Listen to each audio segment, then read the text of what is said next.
Hey guys, Tarke here. I want to give my quick thoughts on Ghost of Tsushima, since it is probably one of my favorite games of all time, and I cannot sing it praise enough. If you own a PlayStation 4, buy this game. I'm going to be doing a very brief spoiler-free just talk through on why I enjoy this game so much, why I'd recommend it. I will be showing no combat, we're just going to be looking at a beautiful view, and I'll just be talking through my thoughts on this game, and why I think people would enjoy this as much as I would. So, I'll just go to start through some very brief, just kind of like ratings, and then we'll get into the more in-depth stuff afterwards. Visuals, 5 out of 5. This is perfect visuals. One of the most beautiful games I've ever played. There is nothing I would change about it aesthetically. Combat, 4 out of 5. I'll get into that in more depth later. Story, 4 out of 5. Audio, 5 out of 5. So, now let's kind of break that stuff down. Now, the combat is particularly near perfect in this game. My main issues that I have with the combat isn't with the combat itself, it's with systems around the combat. Without going into too much depth, you have a wide variety of tools at your disposal, which I will not show you because that might be spoilerific to some of you, and you have a wide variety of stances that you use, different stances based on the weapons the enemy uses. So you'll use a different stance if you're against a person with a sword compared to someone with a spear or someone with a shield. And that keeps the flow in combat feel very just kind of like swift and smooth. You've got different special abilities based on the stances you're in, and the enemy variety isn't all that high, but because you're regularly swapping between the stances, no one fight is ever the same, because your approach to the fight will change based on the enemy positioning, the amount of enemies, and then what type of enemies you're going against. And I never got bored of the combat at any point throughout this game. So why didn't I give this combat a perfect score? I would have liked slightly more enemy variety, just because I feel like it would have made the game slightly more enjoyable. However, saying that, all they could have really done is maybe thrown in a couple of extra weapon varieties, when that kind of would have maybe not been entirely lore-friendly. This isn't a 100% like historical recreation, however it is heavily inspired by real events, like a real war, a real Mongol invasion that did happen. This was a real island and all that stuff. So they couldn't go too crazy just throwing all sorts of random weapons in there. The camera is the only thing that ever really got in the way of the combat for me. It wasn't that common though. It's a good camera, it's a robust camera. However, if you play through this game, if you go through everything, it took me like 30 to 40 or so hours, you will at some point have a handful of experiences where the camera screwed you because you were near a wall, or there was like a very narrow passageway. I didn't have any issues with the camera till probably about like 10 hours in, and then I was doing like one quest which involved me walking through like a narrow ridge in a mountainside, and I was fighting a bunch of enemies in front of me, and there was one enemy behind me, and then I'm like, oh, the camera is an issue here. It doesn't happen often, but it happens occasionally, so I think I'll mention it. Story. So I'm ranking the story actually fairly high. A lot of people's main complaint of this game is like the story felt kind of whatever to them. I actually really enjoyed the story, because the story knew what it was trying to do. A lot of games take themselves really seriously, and they think like, oh, this is the greatest video game's tale ever told. No, this is kind of like one of those films that you go to see, not your favorite film, but a sort of like B-grade film. The story works. There are some really touching moments all the way throughout, and that is in the main story, the side stories, the companion stuff, and so on and so forth. So to kind of like break down how these story missions work in this game, the main story isn't actually all that long, and it's pretty well paced throughout. There was very little kind of like filler stuff in the main story. There'll be people you'll meet throughout your journey to try and liberate the island, who will help you become your allies, and they'll each have their own story. And again, those quests, very little filler. There was only really one of the side companions I felt kind of whatever to, but then he had a very satisfying ending, so he kind of redeemed himself in my eyes by the end of it. But I was always very compelled to be like progressing through the main story, because I had to progress further into the main story to do more stuff for my companions. I really enjoyed how that went, and I think they all had pretty well-rounded side things. Some people have said that this game is a bit like too bleak and that's a fair description.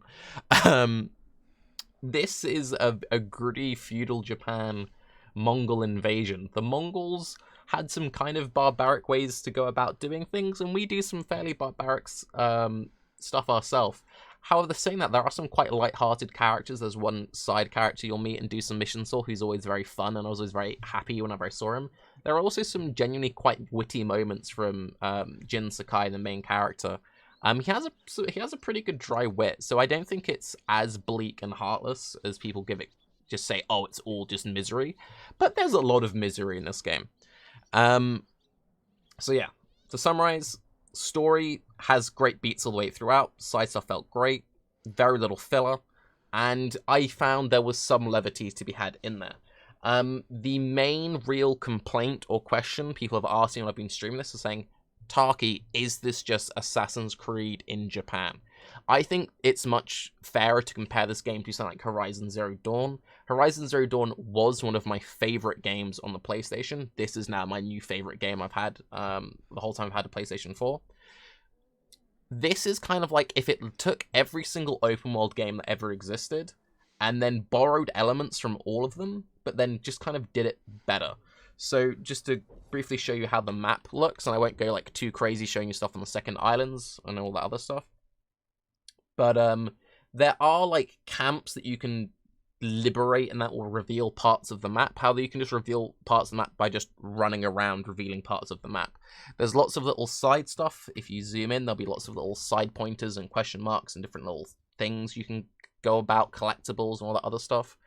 None of it is mandatory, though. If you're someone who enjoys that stuff, there's loads of it for you, and you'll have fun. If you're someone who doesn't enjoy that stuff, you can just blast through the main story and the main companion stuff, and you'll have a pretty satisfying 20 to 30 or hour so playthrough.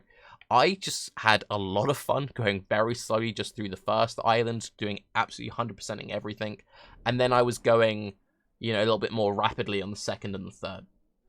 It's a game which really rewards you based on the pace you want to set. If you want to collect everything on the first island and go about it that way, then you'll get some of your upgrades earlier than people who rush ahead. If you're someone who wants to rush all the way through, you'll be consistently powerful enough that you'll never feel like you have to go back and grind. The modern Assassin's Creed games have problems with grind because it's like, oh, we've got this massive world, which is way too big, by the way. That's something which is so good about this.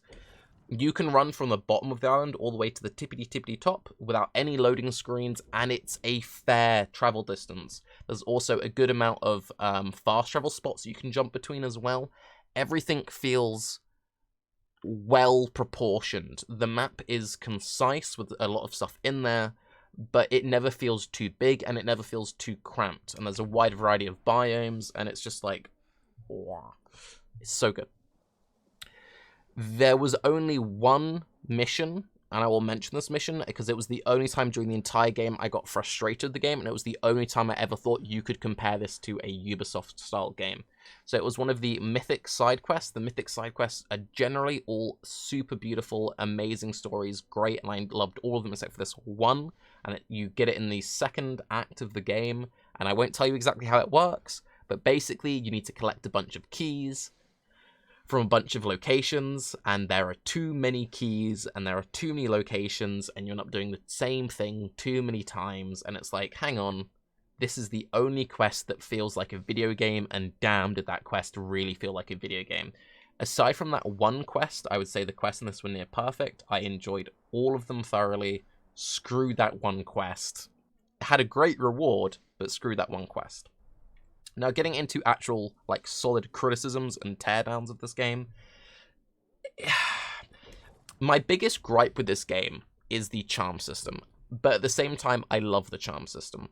So, you start off with just 2, and then as you play through, you'll eventually have 6, and you can have 2 major charms, and you can have 2 minor charms. The major charms will give you fairly impactful things. I won't go through all of them, I'll just give you a couple, just to give you an example. So here, deal bonus damage to 50% health or less. Staggering an enemy prevents uninterrupted melee attacks of 6 seconds.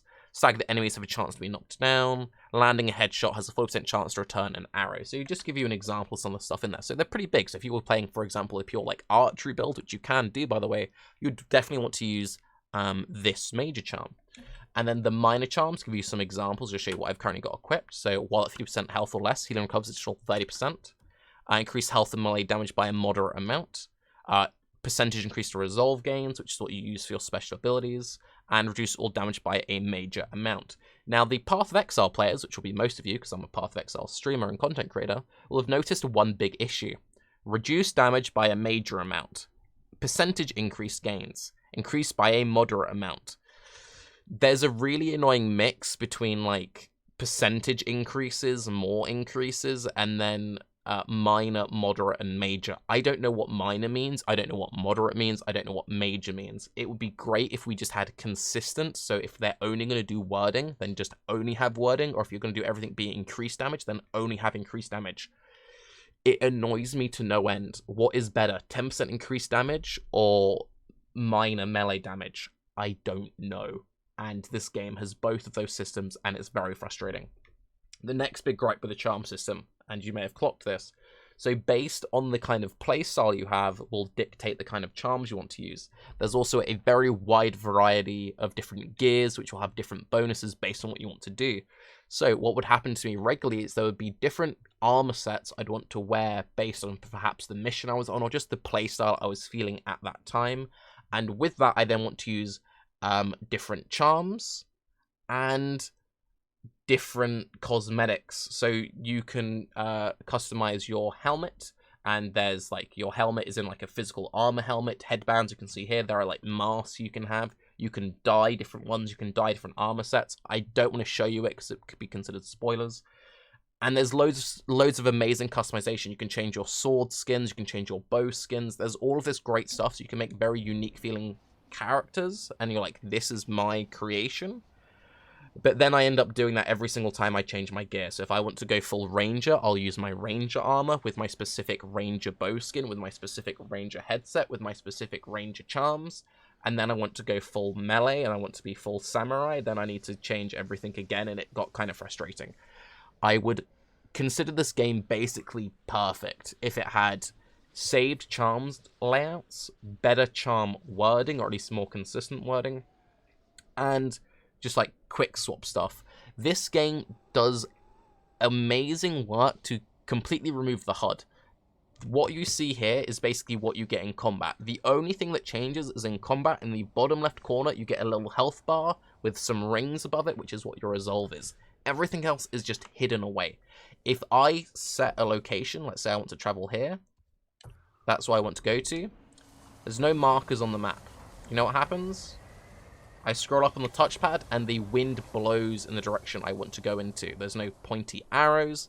There's nothing. It's super clean. It's super minimal. And they worked so hard to have such a smooth and like perfect atmospheric experience.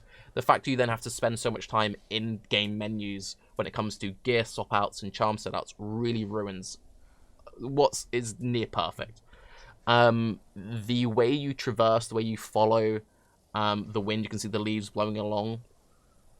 I've never felt so immersed in a world, and the fact that this story was just kind of like good enough with some good elements. Like, if this was like Witcher 3 levels of storytelling, this would be the best world that I've ever been in a video game. Like, I've felt more connected to this island than any other world. And, like, all it's, like, the only thing it really misses, that little, like, grain, would just be, like, a really super in-depth lore system like you would see from something like Witcher or something, just kind of, like, sprinkled on top. But, again, if you have any Japanese heritage, or you're particularly interested in the real history of this, then you'll have that understanding, because this is a real place, ultimately. So, yeah. Basically, this game is near perfect. And the final closing sentiment on how perfect this game is: I tried to play God of War after this, and I couldn't get into it because it wasn't Ghost of Tsushima. They've recently added a new difficulty option called Lethal Mode. And in Lethal Mode, you die quicker and the enemies die quicker, and I'm just going to play this game again, and I'm going to keep playing it, and I want a New Game Plus mode. Please, give me New Game Plus. Give me some charm loadouts, and I will play this game forever. But yes, I'm Tarke. Have a good day. Let me know if you enjoy this style of video, by the way. Bye-bye.